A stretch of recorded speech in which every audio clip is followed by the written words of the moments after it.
大家好，我是于超。2024年6月16日，王志安在他的会员节目中发布了他对神韵演员的采访。首先，我想感谢王志安及其团队花费时间和精力触及这个紧迫而重大的问题。因为就我所了解，在过去长达15年或者更长的时间中神韵呢对于神韵的未成年人，还有也包括成年人，进行了长时间的这种剥削和虐待，给他们的身心都造成重大伤害。我揭露这些事情已经有相当长一段时间了。那么王志安及其团队呢，是第一个公开发布他们对神韵演员采访的大的媒体，我对此呢表示诚挚的感谢。那么在看完王志安的这个节目之后呢，我认为呢，这个他所采访的神韵演员在接受他采访时候传递出的信息，和同样一位神韵演员和我交谈时候传递出的信息是有比较大差别的。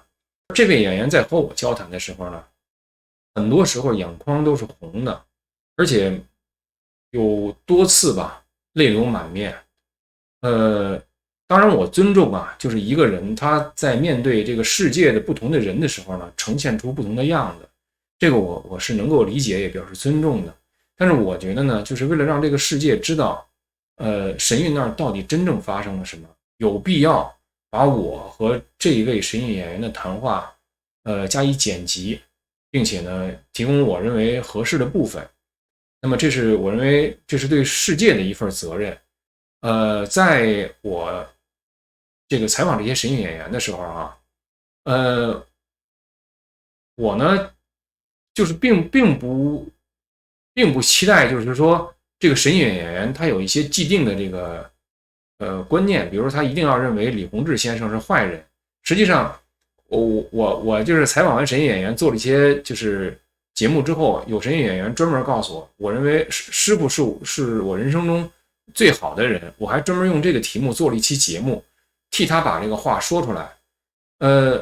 但是我所见到的所有神韵演员不管他们认为师傅本人是好还是不好，或者师母本人是好还是不好，他们在神韵这个地方所经历的那些事情都是非常非常糟糕的，对他们的身体和心灵，还有精神，还有灵性都有重大的伤害。这一点呢，我在我的采访中是没有什么疑义的。当然，就是说，为什么会有人认为师傅好呢？那么，我觉得，作为我一个曾经做过10年监狱的人来说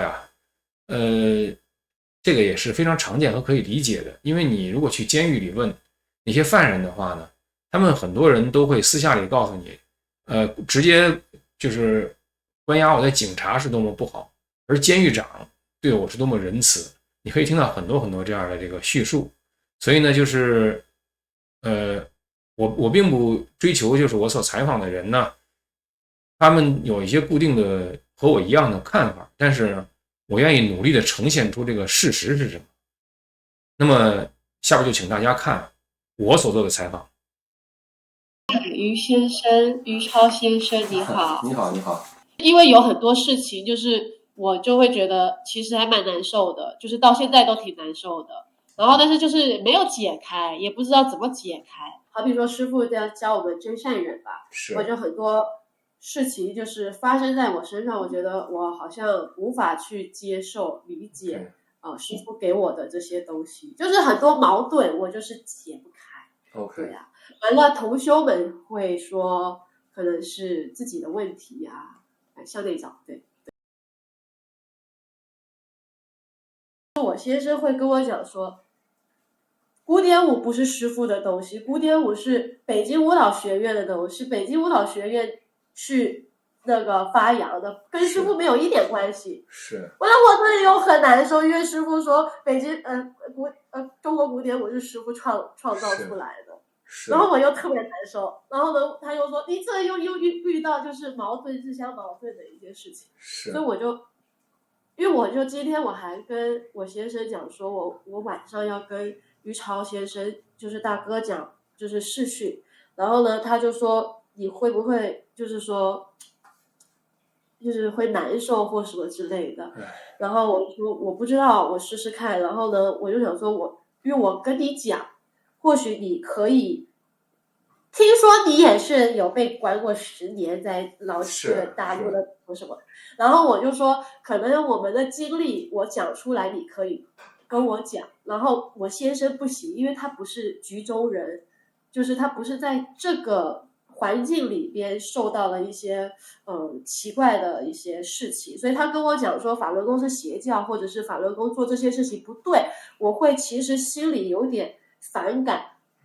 对，但是我可能或许知道，或许其中真的有一些猫腻或者是什么之类的。因为我妈妈到现在还是修炼嘛，其实我已经离开之后就再也没有修炼，就是很难再去读法了，我完全没办法。我以前在学校其实可以打听，我其实是一个很乖然后很精进的孩子，我个人认为是对，然后所以我回来之后，我的巨变，我自己觉得我非常大的变化就是再也没办法，人家再也没办法跟我讲说，我妈妈就跟我讲说啊，你要修炼啊，你要相信大法呀，你要相信师父呀，你要去很多时候学校做的事情是人在做，不是师父在做，是人的心变坏了。反正总而言之，我就会觉得我要发疯了，就是我可能精神要出问题了。然后后来我就就是禁止我妈再跟我这样讲，我先生也跳出来跟他说：“妈，你不能这样子再跟讲了，他等下就疯掉了。”对，明白。就是从我过去那个接触的这个神演员来说呀，就是从他们的叙述中啊，他们所经历的其实是相当深刻的一些创伤。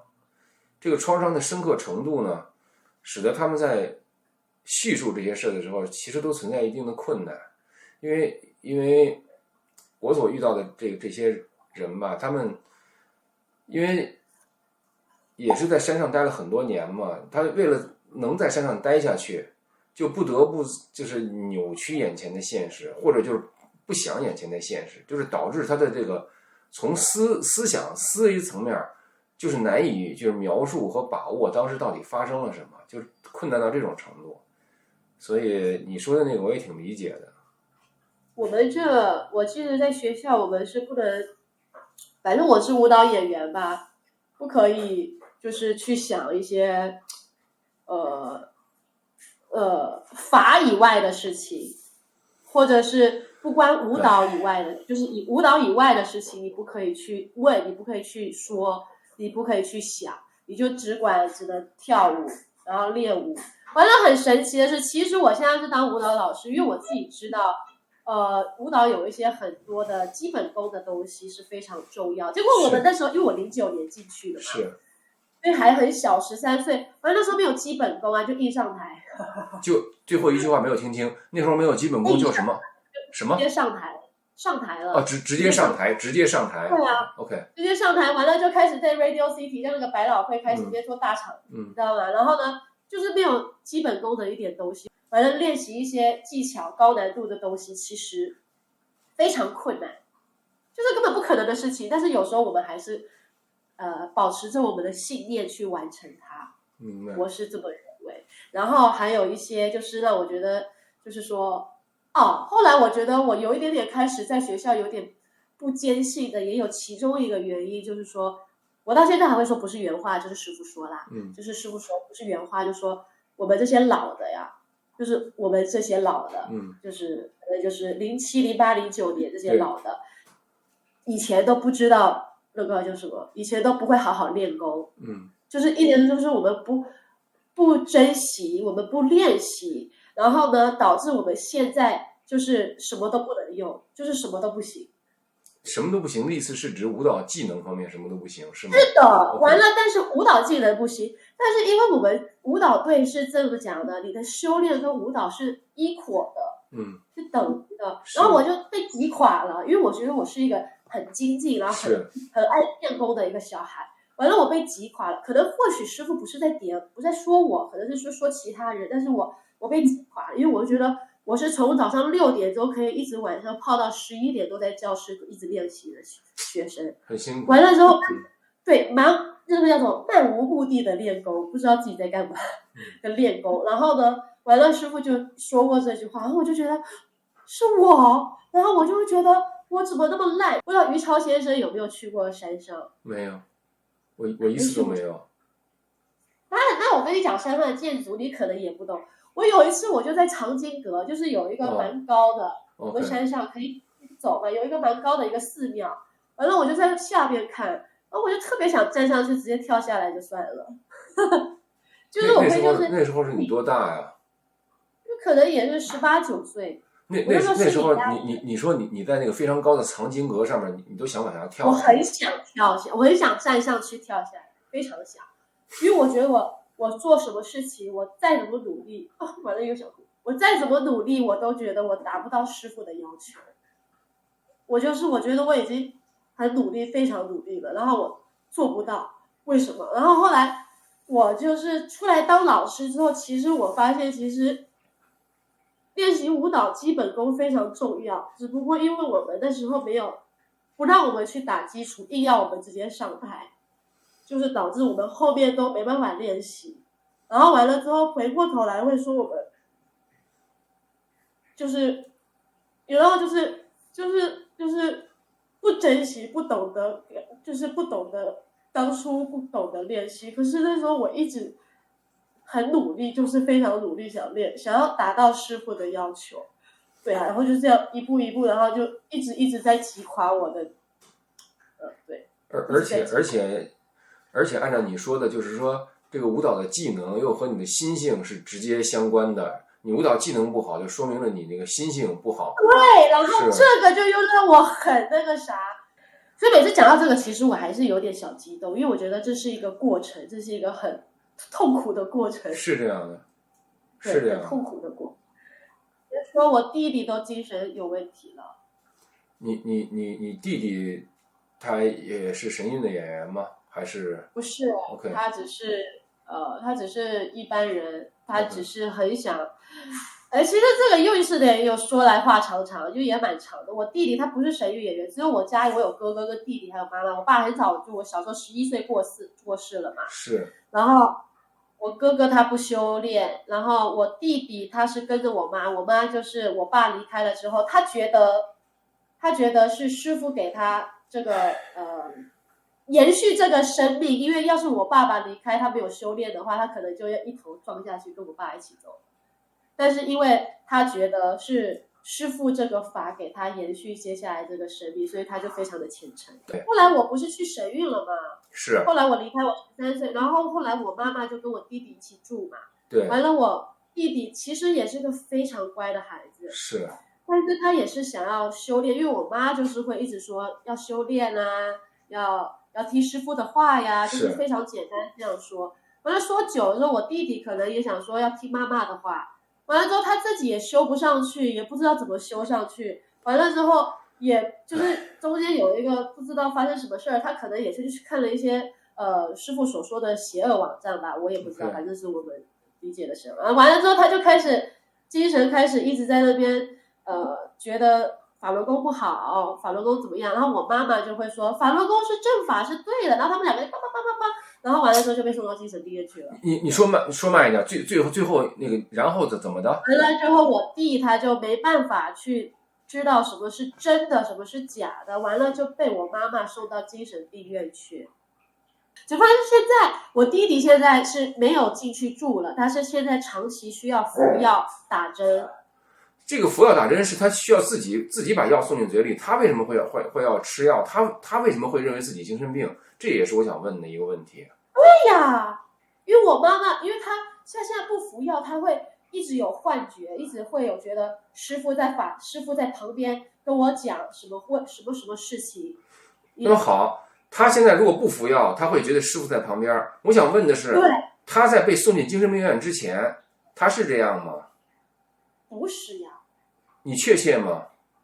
我不确切，但是我觉得不是，因为我其实你知道，其实我去了神韵10几年吧，我们不是都是要讲究断掉情的嘛，就是不管亲情、友情、爱情。所以呢，我对于亲情来讲，我就尽量的断就断。所以我跟我弟弟跟哥哥不是特别熟。明白。对，就是说你要说他到底确切怎么发病，或者是怎么干啥，我只知道他病了，就是他现在必须得服药打针，然后有时候还会被关进精神病院，要被铐起来。对啊，这是非常，这对一个人来说是非常非常严重的事情。是的，我跟你讲，这个其实还不是严重，严重是发生在我身边，我弟弟变成这样。完了之后还有一个精神病，其实就是也是一个打击我最后一根稻草吧，就是那时候在欧洲的时候，最后一年2020年的时候，是我的团吧，去欧洲那个团 ，OK， 就是神韵演出团是吧？对 ，OK， 然后呢，就有一个人他其实就是真的得病了，精神失常了。你说的是神韵演员是吗？一个女演员，她就真的精神失常了。结果我们所有的舞团里面舞蹈演员都说，哦，要对这个人发正念，要发正念。完了之后要铲除他背后的一切邪恶的思想，然后他就疯掉了嘛。他在台上还会做出一些奇怪的举动。那是哪年的事？再说一遍好吗？2020年。2020年的欧洲演出的时候，那个团是哪个团呢？我这两个团我都不太清楚，我08的吧，还是10的呀 ？OK， 对呀，对呀。然后那时候也是我最后一次见到师傅，在巴塞罗那。对呀。Okay. 完了，最后这个击垮我最后一根稻草的事儿，这个呢，应该不是前身的一个稻草，就是说，因为我们都在帮他发正念嘛，完了我们一路这半年来都一直给他发正念，没见好转。他的那个，他的精神状态没有好转。我想问这个问题，就是你何以说他精神不正常呢？因为他会我们正常发正念会是这种发正念，对吧？对吧？是。哎呀，这样子，然后完了之后，可能师傅讲法他会这种感觉，就是已经非常对我们来讲不正常了。然后有时候会风言风语的这样子，完了之后逛一下街，然后他就会说：“你看这个东西啊，你别看只是看它的表面，你得看它深层。”然后我们就就是已经不知道他在讲什么东西了。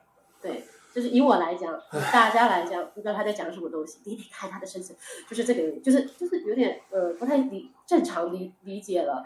对，然后呢，后来呢，他在台上就做出一些非常快，最后一场我们在巴塞罗那的时候，他就在台上，刚好师傅在，然后他就在台上大吼大叫。那时候还没有演出，然后呢，那时候我们那时候还没有演出，是在排练是吧？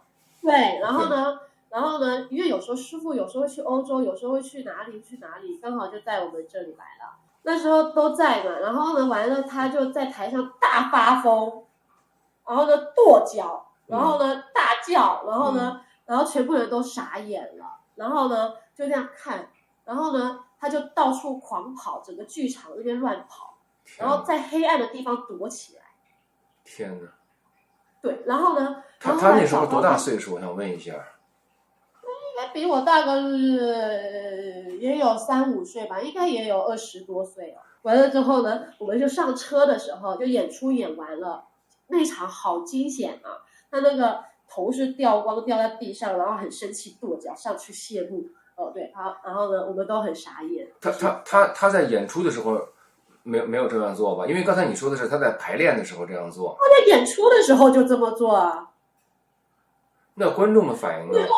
他是05呀，他05对不对？然后呢，他就下就是要有一段 solo， 然后完了之后他的头饰就掉到旁边去了。对，他头饰没办法就掉到旁边去了。完了之后他就甩着他的头发，然后呢抓着他的头饰，然后就很用力的给大家在观众前面谢幕，然后我就然后他又很用力的把头饰带回去，然后就反正就是发疯了。对，然后我们你刚才说他在那个跺脚啊、大叫啊，在黑暗的那个地方，那是排练的时候。那个是排练前，那个是演出前。OK。那是演出前。对，然后呢，完了之后，后来上车了吧？师傅也跟我们上车了。完了之后，师傅就跟我们讲一句话，说那个就不是原话啊。不是圆滑，那个就有精神出问题了，我们发正念是没有用的，因为他后边的恶势力太严重了，所以我们发正念是没有用的。完了我就整个就是超傻眼的，我就是说对，这是击垮我最后一根两根的稻草。对，你超傻眼的原因是因为对于法轮大法修炼者来说，发正念是一个非常强有力的办法，是这样。但是现在师傅本人说发正念是没有用的，是这样的。是的。然后我就是就是觉得 what the heck， 就是我们为什么发这大半年的，然后呢1年多吧，可能是这样，然后完了你跟我讲没有用，完了还是师傅亲口说的。你要说旁边那个路人甲同修跟我说，我倒还好，完了师傅直接亲口这样说，然后我就反正就是挺难受的，到现在还是觉得所以我就觉得我可能讲出来我会稍微舒服一些，跟那个同道中人或者是会稍微舒服一些。因为我跟我先生讲，我先生法轮功是邪教，我说你不懂师傅对我们的好对，因为我自己觉得就是好比说于超大哥自己有在节目中有讲，有神韵演员曾经也说过师傅对他是好的，对吧？我也这么觉得，是从来师傅没有对我们不好。我刚去学校的时候，我是单亲，因为我爸爸过世。是我刚去学校的时候，师傅每个月都会给我们这种单亲的人，每个月20块还是50块美金啊。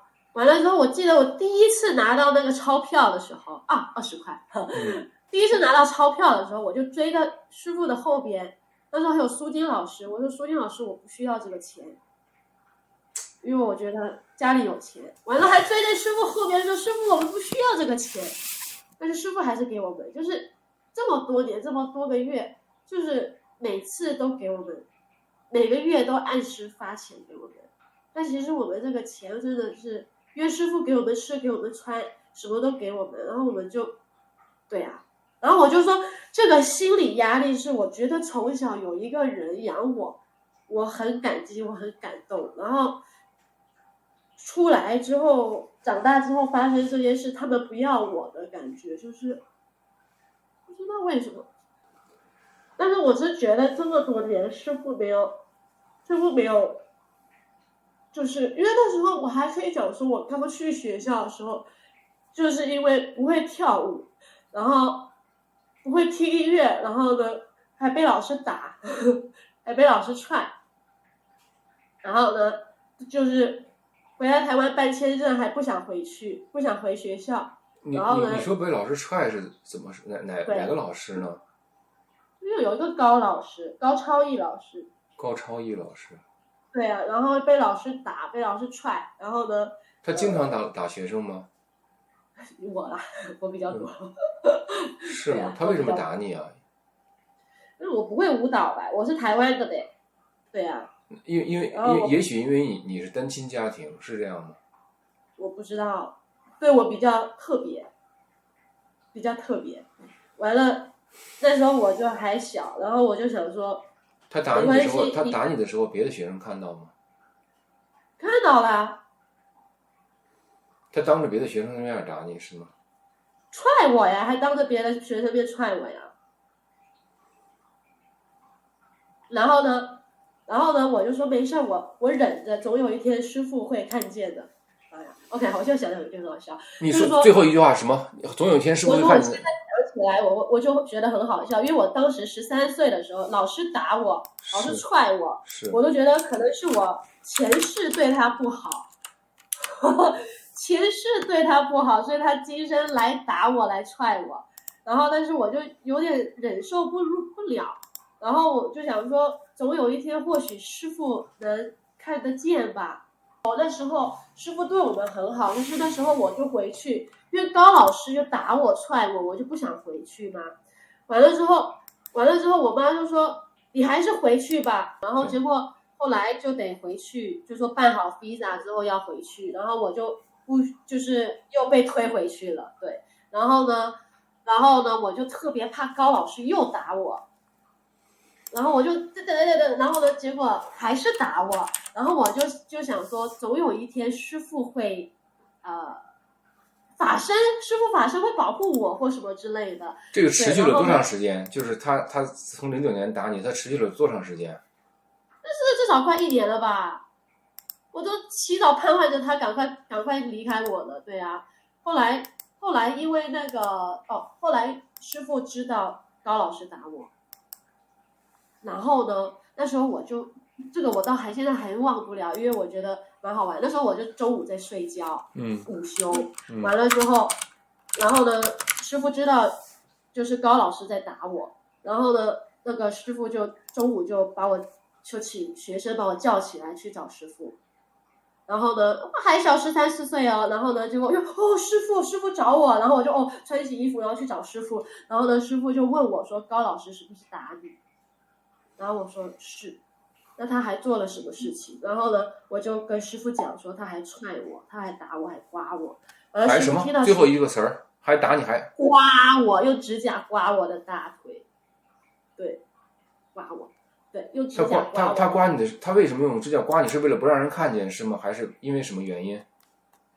可能因为我的腿比较粗吧，我也不知道，反正就是刮我，还可以看到一条痕迹。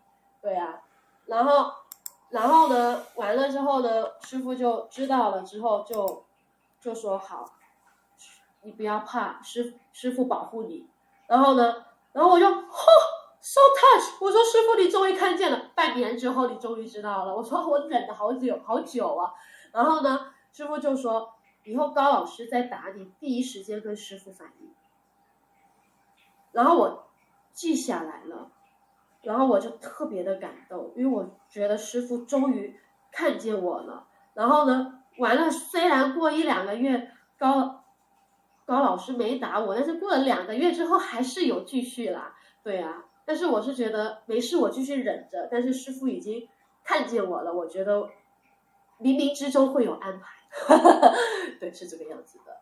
我跟你讲说，其实我那时候我也是很想回来，因为家境的关系，买不起机票，就是要凑钱买机票回来。然后我就想说，那我就去继续待着吧。然后后来我实在是待不了，我说妈，你现在立刻给我买机票。我一直闹。你说你实在待不了，是为什么实在待不了呢？我一直被打呀。对啊，然后高老师不打我就算，还会就是不打我就算，还把我冷处理。冷处理就是把我塞到旁边把杆去，不管我。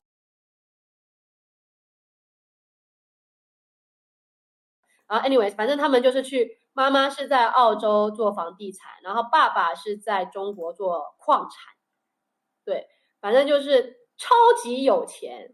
然后呢，偶尔呢就是说会那个他妈妈就是会去找师母啊，完了之后他妈呢就是会不定时的都会去送全世界那种限量级的高级包，就是那种什么。你亲眼看见的？我亲眼看见，我亲眼看见送包，但是我不知道什么牌子了。但是我亲耳听到石方圆是说，他妈妈都会把那些高级的，就是全球限量只有10个包啊，去送给师母。而且让我很不爽的一个点，因为他就是因为家里有钱，或者跟师母会去送钱或什么之类的，我不知道，就是因为他每次像高老师从来不会打他。但是他从来都是恍恍惚惚的。那时候什么来着的，反正我就是有跟我妈妈讲啊，然后我妈妈就永远会觉得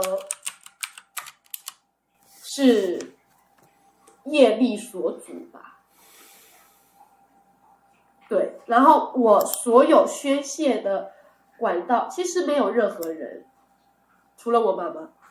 师傅好像也知道高老师打我踹我吧，但是大家都只是玩个笑话。其实我很痛，我特别痛，对，但是他们只是听个笑话。谁们只是听个笑话？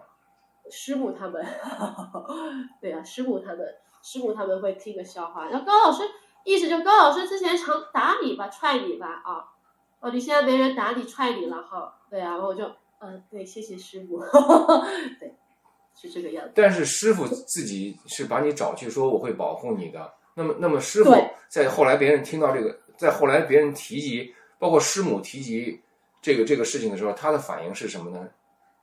没什么反应啊，不会觉得我很可怜。那也许他当时说那个保护的话，只是一个就是只是一句话，而没有实际的行动。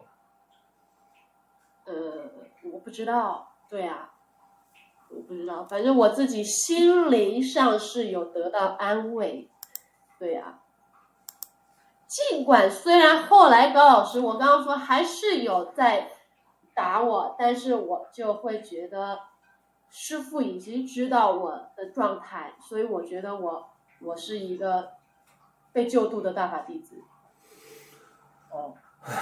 差不多是这样。我跟我太太结婚差不多已经快4年了吧，是，然后就是刚开始认识她的时候还不太了解所谓的神韵是什么情况，是完全不太清楚。是，然后呢，就是只是觉得说，哎，她学舞蹈的吧，不是然后反正就认识了，聊一聊，哎，就发现奇怪。我就觉得特别奇怪，就觉得说，哎，你以前经历的事儿，怎么感觉不太跟一般我们这个世间的常人或所谓的现在我们在台湾生活的人不太一样，是，对，类似这样的一个情况。然后呢，随着时间呢，认识了他将近4年嘛，我们就差不多聊，我就觉得他同学从美国回来嘛，那回来以后都是那种偷偷摸摸的感觉，好像就是不是，我会觉得很奇怪，不是咱们同学应该是要一见面就可以马上就聊起来，就感觉好像是偷偷摸摸的感觉。我就又不让我们见，就是不让他们见。等一等，这句话是什么意思？就是你们互相之间见面，在毕业以后，对，毕业都不可以见面，不可以见面的，规定不可以见面的。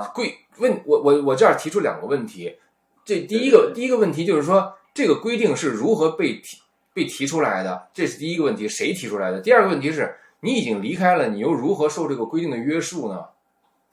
是这个样子的。刚刚我先生他是说，因为有一次他们有一些同学放假了，然后呢有一些同学回来台湾，然后托我带一点东西给别人，然后我就好了，我就拿了之后，就有一个我之前跟他很好的一个学妹吧，同学，她看到我了之后都不敢跟我打招呼。其实我特别了解，因为我们学校以前师母都会给我们开会，都会说那些所有离开山下的那些同学啊，我们在山上的还在神韵演员，不可以跟他们联络，就是放假不可以联络哟。你联络了，代表你不听师傅的话，你不可以听他们讲什么东西。就是说，我们所有，我还在学校10几年来我从来，因为我特别乖，我从来没有接触离开学校的人，就是我们不允许去接触，不允许去听他们到底发生什么事情。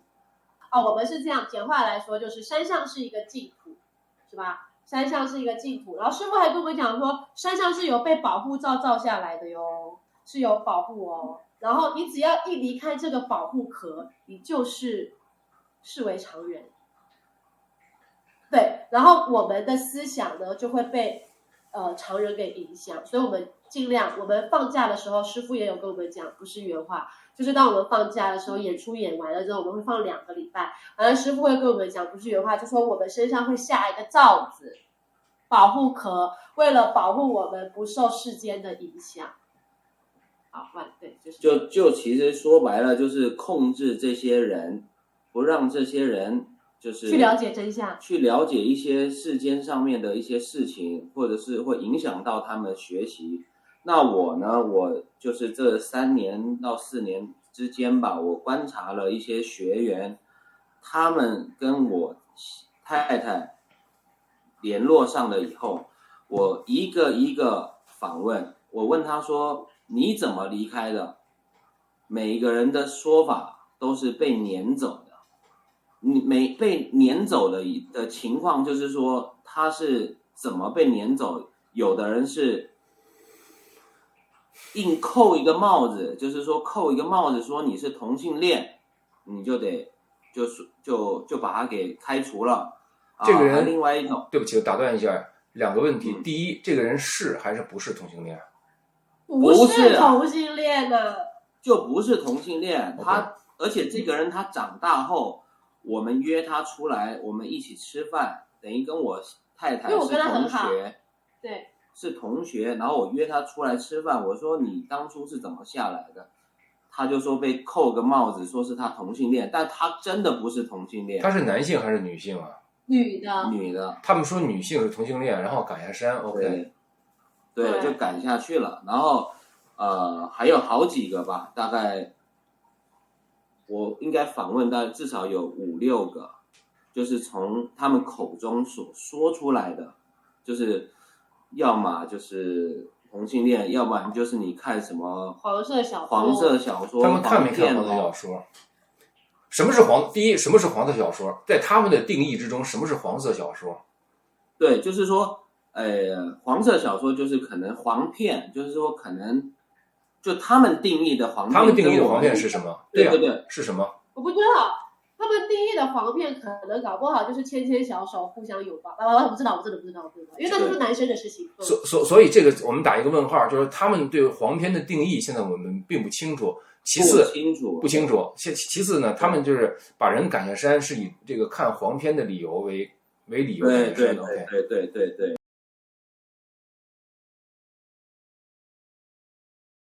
然后师母还说仙源老师是特务，让我不要跟仙源老师在一起，因为我之前跟师母很好嘛，所以师母就说仙源老师是特务的时候，我就特别的难受，我都难受到想吐，你知道吗？就是特别想吐。我说他哪里是特务，他就是这么的无偿的教我们，没有藏任何一点东西的教我们舞蹈，他哪里是特务？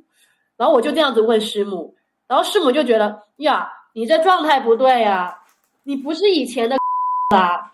然后我就说我讲出的我觉得我心中的东西。然后呢，师母可能从那次之后就觉得没有站在师母旁边了。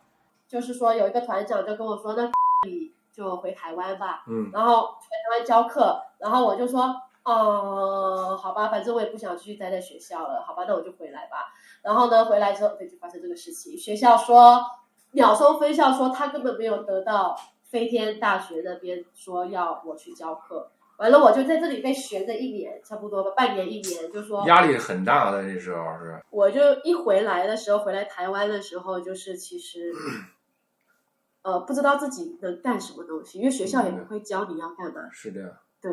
就是当老师呢，好像我也不想要再去接触跟与神韵舞蹈有关系的东西。古典舞就是特别不想去接触，就是想要就是全部都忘掉我自己所有学过的东西。完了之后，但是我其他什么都不会干，因为我就家境也不好，所以我得去找工作。是，完了，对，然后那时候什么都不会，然后呢，去打工也没人要我。其实讲到这里，其实还是有点难受。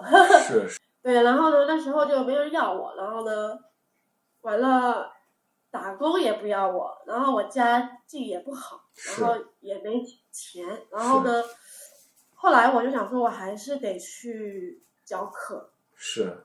我还是得去教课，因为我除了舞蹈，我什么都不会。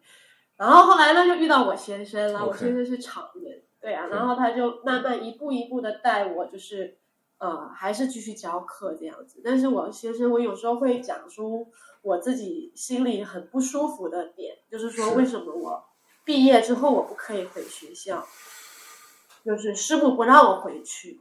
因为我还在学校的时候，师母就问过我，我就问师母说我毕业之后还可不可以回来，然后师母就说你回来干嘛？然后我就为什么我不可以回去？然后其实就很多年，我就其实很难受，因为我一开始的时候，其实我跟师母很好，是特别好。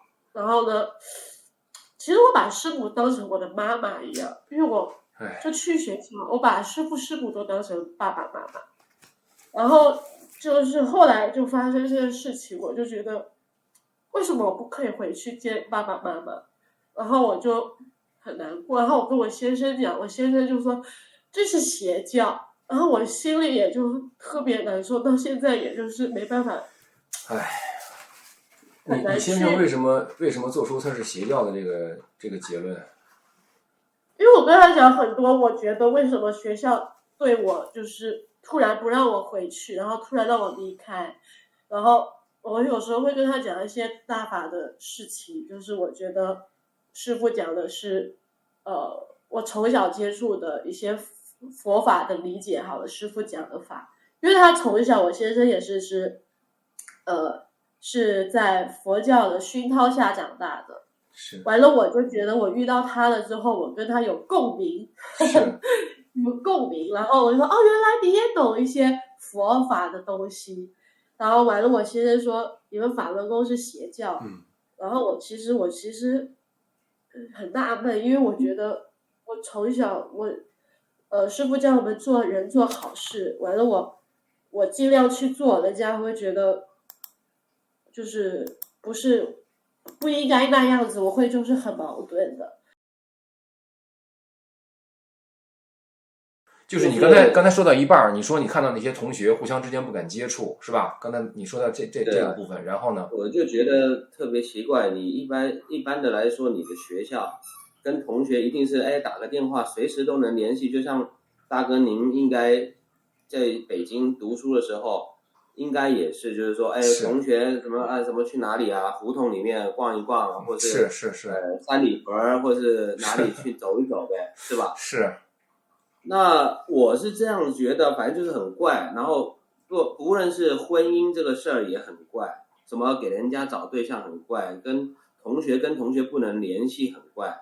然后还有一个就是什么很怪，就是不能回学校也很怪。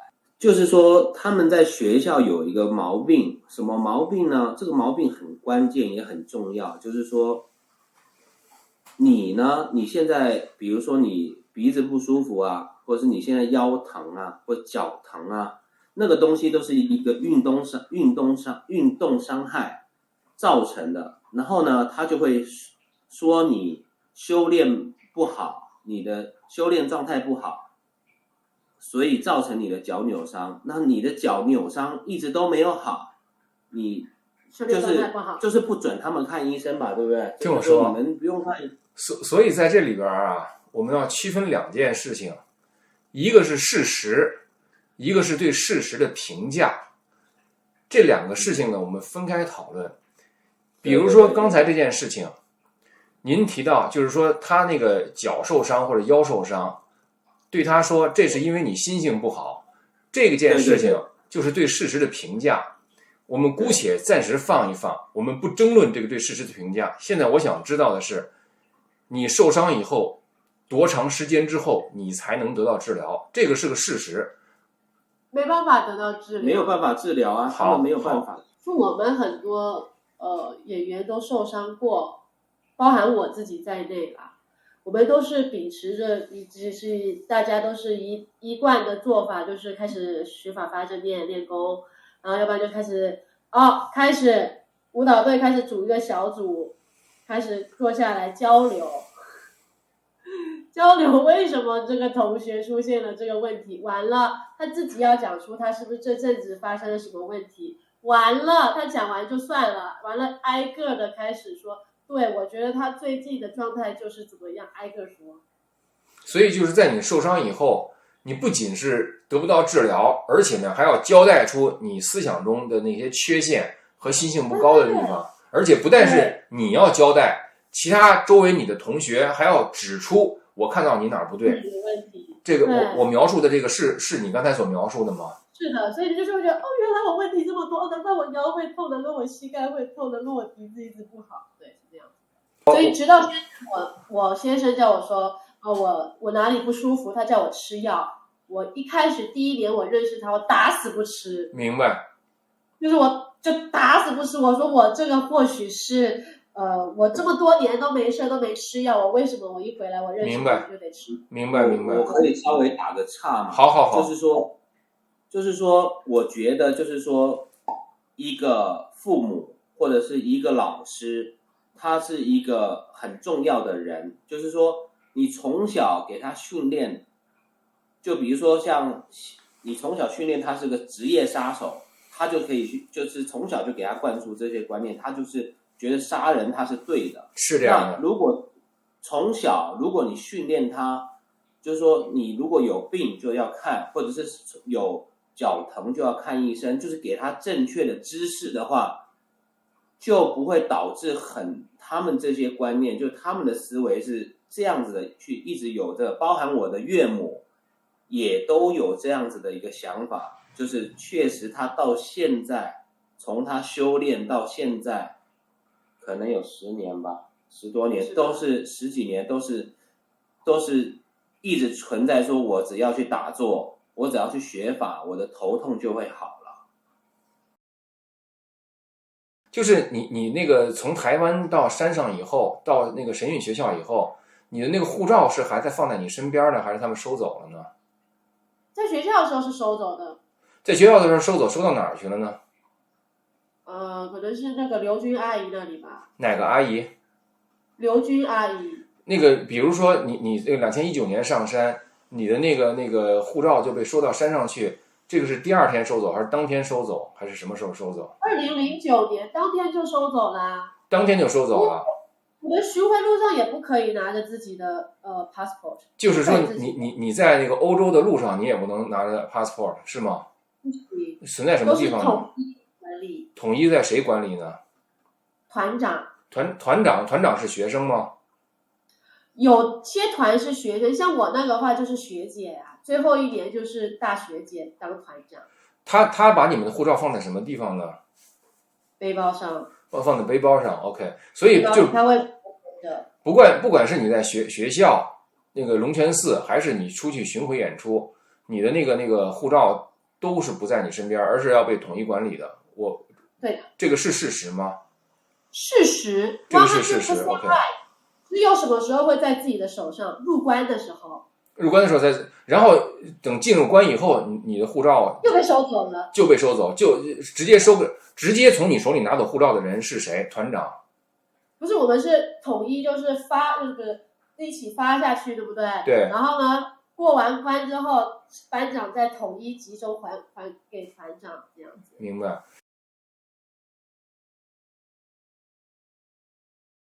就是离开很多人，他们都要适应一下所谓的常人社会。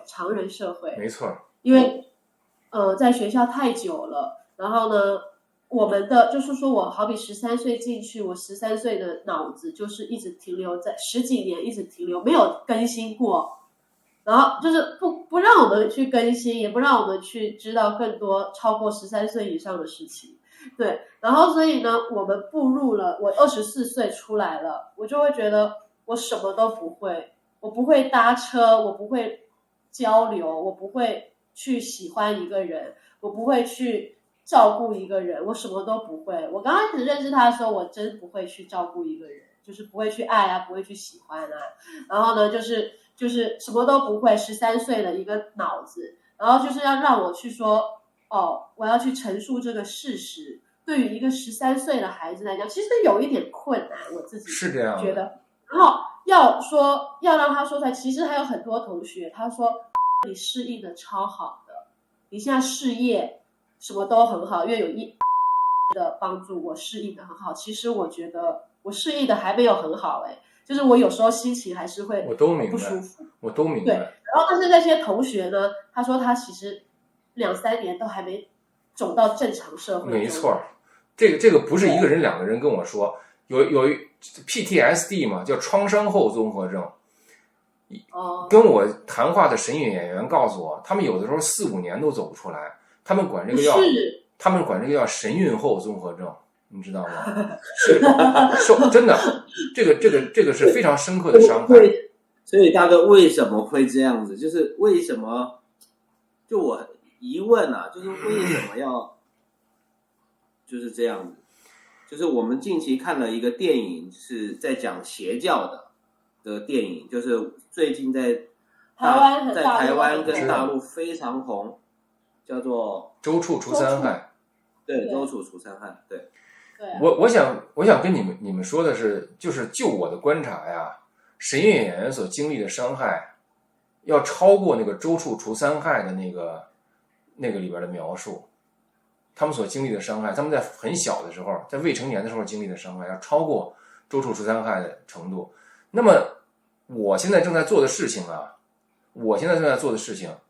就是跟那个陈桂林做的事情是本质上是一样的。那么，你看过？我看过一些简介，但是实际上呢，我想指出一点呢，就是那个电影啊，他在最后那个什么用枪打呀。那个是我个人觉得是一个完全的败笔，因为解决这些问题啊，不是用枪杀死那些被邪教伤害的人。对，我觉得就有这么几处是败笔。第一点呢，他传递了这样一个信息，就是解决邪教，那么那些人都是不可救药的，所以我要从身体上消灭他们，这个是解决邪教的办法。但我亲身经历，我接触这么多神韵演员。他们其实本质上都是非常，就是纯良的，不但是善良，而且很纯的那些人。他们没有什么坏的想法，他们只是在很小的时候被人左右了想法，然后不知道怎么适应这个世界，受到了他们本来不该受的这些伤害。那么对于这些人来说呢，我个人觉得，电影所传递的那个信息是完全错误的，就是把他们每个人都给杀死，这是完全错误的。真正的就是我正在做的事情是什么呢？就是通过这些交谈，第一呢，使得他们有一个机会啊，人生中能够比较就是贴近事实的，就把过去说发生了什么给说出来。仅此一件事儿啊，就是非常有治愈效果的，因为他们此前过去的是长久的回避，长久的自我扭曲。那么现在终于有这样一个机会，可以把这个事情说出来了。那么还有一点呢，就是说。这些事情本身对人是严重的伤害，那么再去把这些事情披露的这个过程中，对他们来说也是一个就是人生真正成长的一个过程，不是把人杀死，而是把人救出来。救出来靠的也不是外力。注意，我要强调一点，在整个的这条路上，真正最能帮助你的人呢，当然是就是周围的人会帮助你了，真正能帮助你的人是自己。当你决定说我要把这些事说一说，那个是一个非常重大也非常重要的一个决定。当你决定说我不说了，我就不想这事儿了，你就等于决定了我还是继续留在我的心灵、我的思想、我的情感，还在神韵了，还是我在成年的时候，我以成年人的身份，我决定了我要留在神韵，那是你的决定。过去你13岁的时候，别人伤害你，是你不得已。你25岁的时候，你说我不说出来，是你决定了你要留在那儿，别人没有办法。当你这么决定的时候是没有办法的，你知道吗？神韵的演员受到了非常大的伤害。我想告诉你们，你们受的伤害是什么？你们受的伤害是在未成年的时候，在身体受限、通信受限这个情况下被剥削你们的劳动。你说拿到师傅给你的20美元，高兴的不行。实际上他从你身上剥削了大量的这个利润。你们是在身体受他跟我这样说过了，他有跟我我就跟他说了，我就已经跟他说，我说这个都是拿你们在赚钱，你们都傻。听我说完，听我说完。我刚才你一定要注意到，我叙述的全是事实啊，我没有加评论。刚才我叙述的全是事实。就是你在人身受限、通讯受限。人身受限是什么意思？你的护照被没收，这就是人身受限。这个事件本身在美国是触犯刑事法律的，你知道吗？通讯受限，然后呢，有可能通讯被监听，这个不知道。刚才我问你通讯监听不监听，你说你不知道，没有关系。在训练过程中被身体伤害，身体伤害是训练的伤害，还有打骂，这全是触犯刑事法律的。然后还有那个就是劳动被剥削。还有一点是什么呢？你们经常集体学法，是这样吗？是这样吧？事实是事实是吧？你们在学法的时候，师傅的讲法中有没有说，就是如果你不能完成这个你的使命的话，你的这个整个的宇宙，然后你自己可能也形神全灭或者下地狱，对啊，有还是没有？有啊，事实是事实是吧？对啊，所以你需要把这些事实说出来。你知道这个事实又意味着什么吗？这个事实，这个事实意味着你在胁迫下劳动，你在威胁下劳动，这是威胁。如果你不这样做，对，所以我那时候这个就是点到，所以我那时候心灵是被控制的，我身体是出不来的。是这样的，我身体是被控制，心灵也被控制，是这样的。我逐一列举了他提到的刚才那些事实，那些事实全都加在一起，你知道这是一个什么行为吗？你认为这是什么行为？我一时也没办法讲出来，就是这个行为，我觉得是霸凌吧，很多是很这行为是什么？这个行为是涉嫌儿童的人口贩运 ，human trafficking。哦，司法部、国土安全部，这个还有那个美国国务院3个部门同时管理这个涉嫌那个人口贩运的那个事情。美国是全世界人口贩运最大的消费国，而神韵则是可能的人口贩运的犯罪者。所以事实就是如此重要。在这个过程中谈论什么另外空间的业力使得你腰疼，这都是小事儿了。所以现在为什么这个神韵方面如此的惊恐，法轮功方面如此惊恐？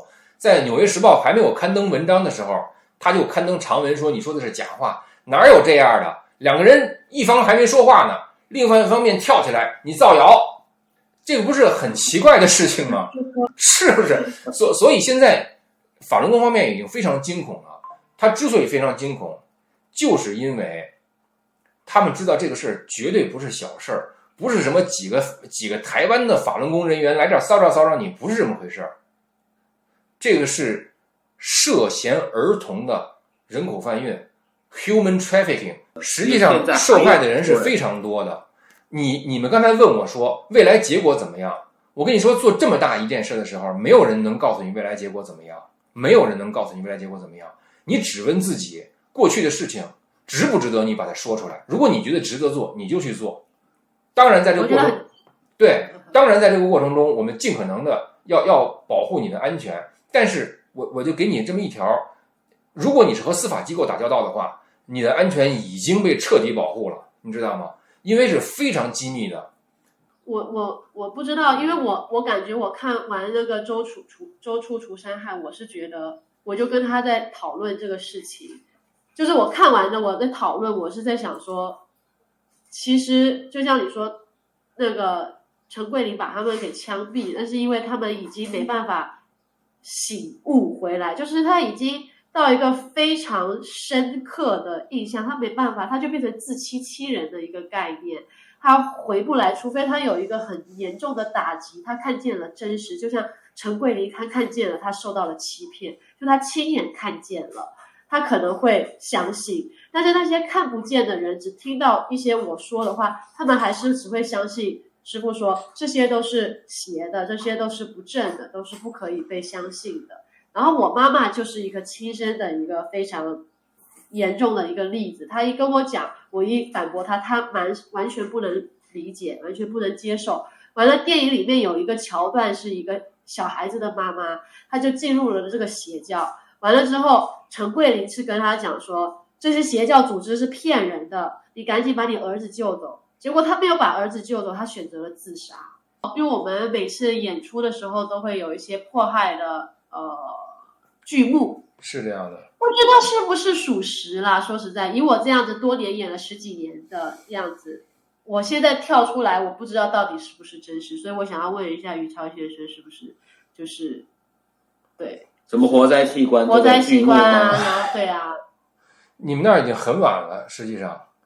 我这个问题不想多谈，我想告诉你们的是，真实的那个迫害比那残酷的太多了。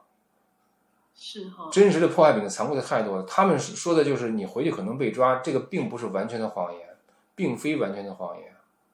但是我在这一点上，我并不打算改变你们的想法观点，我什么都不打算改变，因为咱们的交谈，我想集中于你在神韵所受的伤害，你知道吗？然后过去我所受过什么伤害，我见过什么，我做到现在做了300多期节目了，我谈的其实挺多的，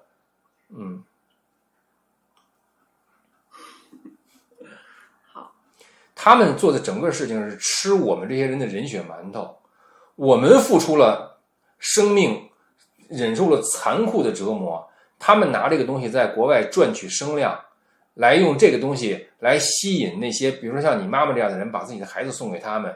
真正做出付出的是我们，不是那些海外的这些那个什么，他们只是说我们的故事，然后他们在海外还把我们这些人都看成是特务，还继续的就是他们对所有人是一个剥削你们的劳动，剥削我们的人生故事，你知道吗？那些故事是我的故事，我在我的节目里说，我取消你们这些人用这个就是如此讲述这些故事的权利，因为那是我的人生故事，是不是这样啊？你在拿我的人生故事来换取你们的声量，换取你们得到的同情，换取你们的金钱，是不是这样啊？但是就故事真实性来说，比那残酷太多了，你知道吗？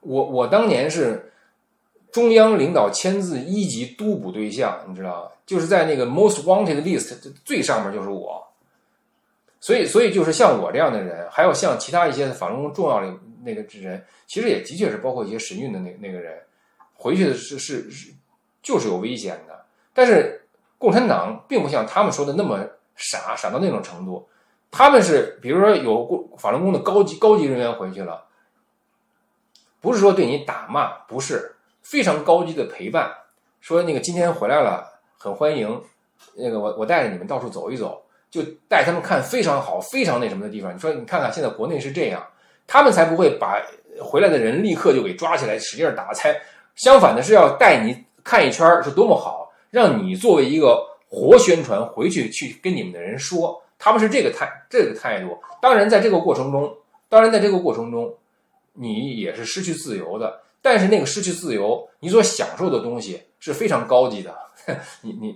你知道吗？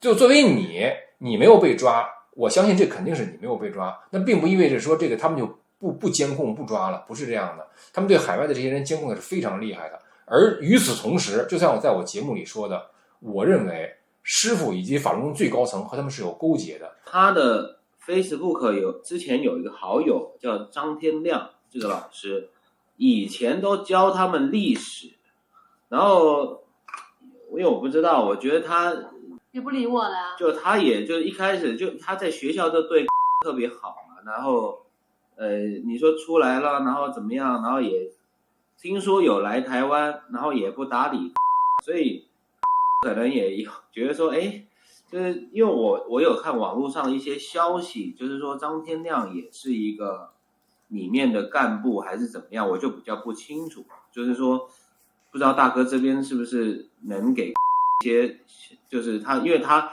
对老师，就是因为我觉得他老师是一面，但他在访谈的政治的那些内容，我觉得讲的东西比较老练一点，比较不像那个老师应该有的状态，我觉得是这样。对对。哎呀，我就觉得真是我现在很同情，因为在13、14岁的时候，最需要长辈关爱的时候，孤身一人去美国，然后那些向他表达所谓关爱的人，都是剥削他的人，都是给他脑子里灌输那些我们剥削你是有道理，我们剥削你其实是因为我们爱你，灌满了这些东西。张天亮也是灌这些东西的人之一，你知道吗？也是灌这些东西的人之一，然后还抱着这种就是在童年时期对这种长辈的这种留恋，希望他在就是台湾的时候还能记得自己，还能说几句话，至少是还能回忆到自己童年自己被关切过、被爱过。还希望找到这种感觉，我真是非常感慨。我这些事儿都是让我心里很难受，其实是。那他自己知道他是这样子的人吗？还是他也是被？你看他多么单纯，你看被控制他讲话他都多么单纯，就什么都。我觉得张天亮自己啊，我不敢说他就是，我也因为我是作为旁人，我对他只能是一个评价，我说的并不是事实。哪了？哦，是，我说的并不是事实。张天亮呢，我说的是我的想法，我区分想法和事实啊，我说的是想法。对。那么就是张天亮呢，他自己给自己扭曲洗脑的，我觉得也是很厉害的。我觉得我不知道他知不知道自己做的事是不对的，但目前看起来他认为自己做的事是完全正确的。但是在他眼里看来，只有那些真正在师傅身边跳舞的人才是有价值的。你被山上赶下来，一定是你哪儿有错误，或者心性哪儿不行，或者是师傅的选择，或者是宇宙的选择。总之，你已经不在那个山上了，你也就没什么价值了，你知道吗？是这样的。我很难过，我想跟说句心里话，我很难过，因为我觉得一个孩子不该被这么对待。但我也想告诉你，你的未来还很长，你可以创造出你未来属于你的那个美好。过去事已经发生了，我们改变不了，但未来是在你手里的，你不用就是老纠结以前的事儿了。是，但是呢，我觉得就是说，你把以前的事说出来是非常重要的一个疗愈的过程。所以我现在说出来，其实我是说做了一个抉择，就是说，我不知道下一步是怎么样，因为在以我们的洗脑来讲，说我们把这些事情说出来的话，其实是站在对立面的那种概念。完了，你的生命、你的未来，可能下一步你可能就嘎了，或者什么之类的。是。所以我觉得我是因为我就是 I'm sorry， 就是我觉得我的生命可能就是这么的烂，就是这种概念，就是我把它讲出来没有关系，然后反正我下一步该怎么死就算了。我是这种状态，这种态度，就包括他带我去中国的时候，我也是，反正我会觉得师父不要我了，对，我是一个被人家不要的孩子，然后我就是会很难受，所以我就想说，我的生命也不值得人家去。不是这样的，喜欢不是这样的。我和你素不相识，我和你完全是陌路，我都是为你的过去很难过，而且我就通过就是短暂的这个交谈，我认为你是一个很纯良的这么一个人。你在小的时候没有得到保护的时候，在那样一个被欺负的情况下，你还努力的做一个就是好孩子、乖孩子，至少是按他们的标准好孩子、乖孩子，你已经尽你的力了，没有做到的人不是你，是师傅或者张天亮或者是什么高老师或者是师母，是他们没有做到，不是你没有做到。他们对你的这种抛弃，不是因为你不好，是因为他们用你的原话，用你的词儿，因为他们烂，不是因为你烂，你知道吗？这是我作为一个完全的陌生人，我对这个事儿的看法。所以我希望你能听到我说这些话，然后在你下次再觉得自己没人要烂，你想一想我作为一个陌生人我说过的话，这是我发自内心我想跟你说的话。我不知道，对啊，我到现在有时候会很难过，我觉得，对，这是我发自内心跟你说的话，我的话里没有掺假，因为咱们萍水相逢，我没有必要说假话，我既没有必要取悦你，我也没有必要是什么我都没有必要，我就是说出我作为一个人，我听到这些事儿，我心里的真实想法，所以我希望你就是以后再想到这些事儿的时候，你想到我作为一个陌生人我的看法，因为这是比较客观的一个看法，也许是比较贴近真实的一个看法，你知道吗？所以大哥，我怎么跟他说，他都没有办法，只有你是最贴切的人，你知道山上是什么样的，所以你跟他讲什么他听得进去，我跟他讲什么他不一定听得进去。我想跟你说出就是你跟记者说，跟什么司法机关说，那都是可说，你自己决定，你要自己跟自己说出来，你要自己对得起自己，你要告诉自己过去发生了什么，你要说出来，你知道吗？自己对自己说出来。在这个说的过程中，你不需要评价，不需要说谁好谁坏。你害怕，你就告诉我，当时我害怕了。你说他当时用脚踹你的时候，那时候你觉得希望有人保护你，你说我真的希望我妈在我身边，你就是你想怎么说，你要告诉自己怎么说，你才能治愈过去的伤痛。你把这些事说出来，事实真的是这样。帮我，是的，为什么都没有人帮我？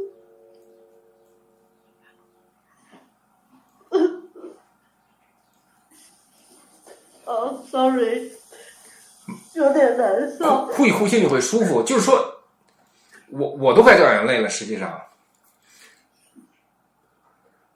就是你把这些事说一说，自己对自己说一说。你想哭的时候你就哭一哭，就是这样。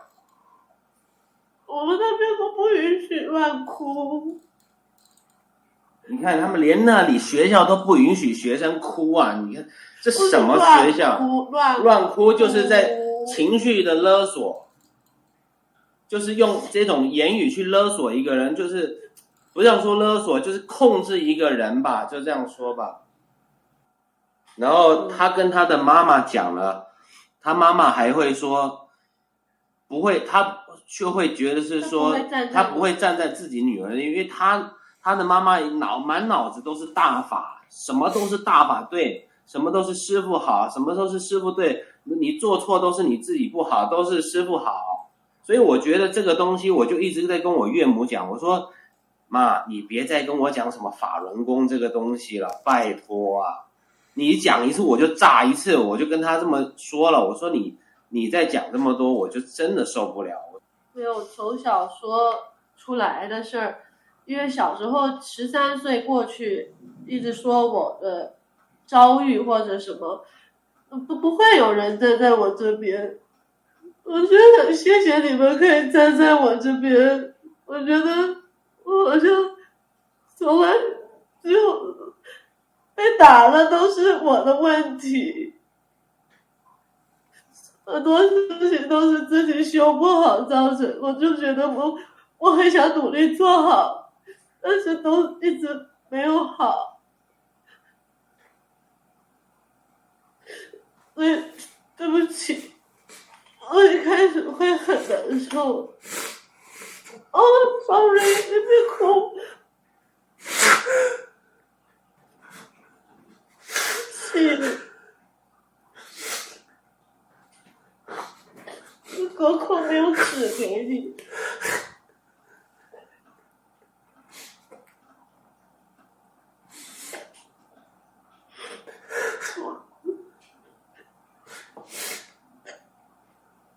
大哥，不好意思，让你听我们那么多的那个，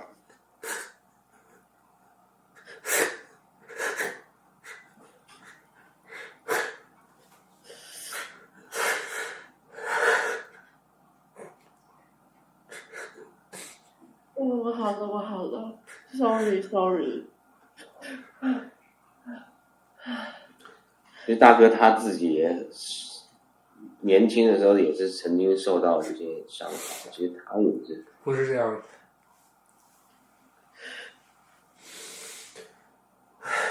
我希望这些事都没发生，真的。我希望这些事都没有发生。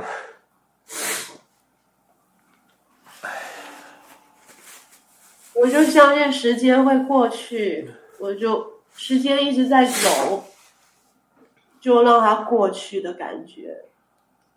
我是对，但是每次回想起来还是会很痛。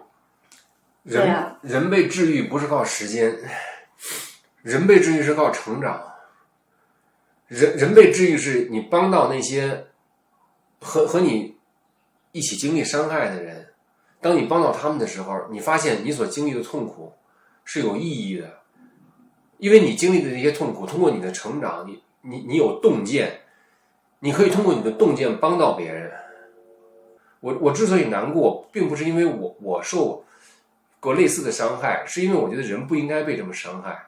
我觉得就是这个法轮功的修炼在我青年的时代，还在我那个受迫害的时代，是我最主要的一个支撑。